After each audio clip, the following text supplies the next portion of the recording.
আজ ভোটের দিনে মুর্শিদাবাদের নওদে তুলকালাম গণতন্ত্রের উৎসবের দিনে সামনে এলো চরম অশান্তির ছবি।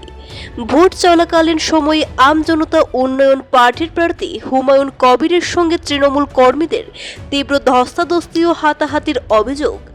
পরিস্থিতি নিয়ন্ত্রণে নামা কেন্দ্রীয় বাহিনীর সঙ্গে শুরু হয় ধাক্কাধাক্কি। উত্তেজনা ছড়িয়ে পড়ে গোটা এলাকায়।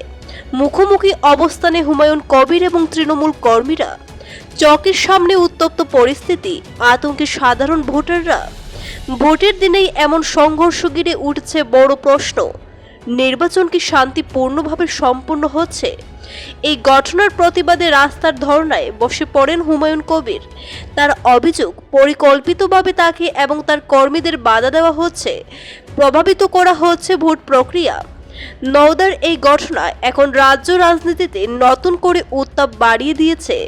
ভোটের দিনে এমন অশান্তি গণতন্ত্রের জন্য কতটা উদ্বেগজনক, সেই প্রশ্নই এখন সামনে।